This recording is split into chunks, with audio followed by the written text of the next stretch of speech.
डोंबिवली येथील पीएनटी कॉलनीत पाणी टंचाई. निवडणुकीदरम्यान धो-धो पाणी. निवडणुका संपल्या, पाणी टंचाई सुरू. पीएनटी कॉलनीतील नागरिकांच्या केडीएमसी मुख्यालयावर मोर्चा.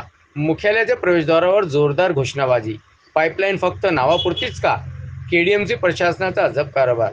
निवडणुका संपल्या आणि पीएनटी कॉलनीतील नळाचे पाणीही गायब झाले.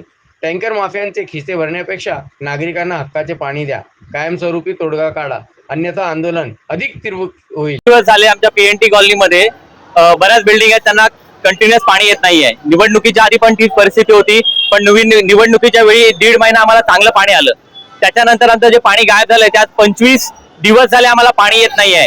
पहिलं 2-2, 3-3 तास येत होतं, ते पण झालं. आज 25 दिवस झाले आम्हाला पाणी येत नाहीये. नगरसेवकाकडे तक्रार केली, नगरसेवकांनी आम्हाला खूप मदत केली. कविता मॅडम ज्या आहेत आमच्या पीएनटी कॉलेजच्या नगरसेविका आहेत आमच्या वॉर्ड नंबर 29च्या, त्यांनी आणि त्यांचे पती मिलिंद म्हात्रे यांनी खूप मदत केली. पण प्रशासन जागं होत नाहीये अजून. आम्ही मळेकर साहेब असतील, राणे साहेब असतील, कुलकर्णी साहेब असतील, या सर्वांना सांगून झालं, पण सध्या पर्यायच नाही. ते बोलतात त्यांच्याकडे टेम्पररी फक्त सांगतात की टँकर द्या, पण टँकर देऊन काही उपयोग नाही. आम्ही रोज टँकर आणतोय, त्या टँकरमुळे लहान मुलांना ॲलर्जी होते, पाणी चांगलं नाहीये, खजूळ पाणी येतंय. हे याचा जबाबदार कोण आहे?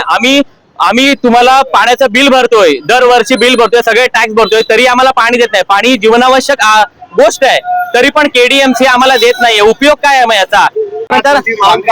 आमची माग हीच आहे की आम्हाला प्रेशर पाहिजे. एमआयडीसीतून प्रेशर येत नाहीये, त्यामुळे आम्हाला पाणी येत नाही. नमस्कार, आम्ही पीएनटी कॉलनी साई दर्शन संकुल मधून आलेलो आहोत. आमच्याकडे गेले 20-25 दिवस झाले अजिबात पाणी नाही आणि पाण्याचा खूप त्रास होत आहे. आम्ही सगळ्या वर्किंग वुमन आहोत आणि आमच्याकडे अगदी लहान लहान मुलं आहेत. त्या सगळ्यांना आम्ही घरी ठेवून आता मोर्चा काढावा लागलाय. तरी आम्हाला आमचं केडीएमसीला एकच म्हणणं आहे की आमच्याकडे पाण्याचा प्रेशर द्यावा, नाहीतर आम्हाला खूप त्रास होतो आणि सारखं टँकरचं पाणी पिऊन त्या डॉक्टरांच्या फेऱ्या माराव्या लागतात. एवढीच आमची कळकळीची विनंती आहे. पाणी आमच्या हक्काचं, नाही कुणाच्या बापाचं.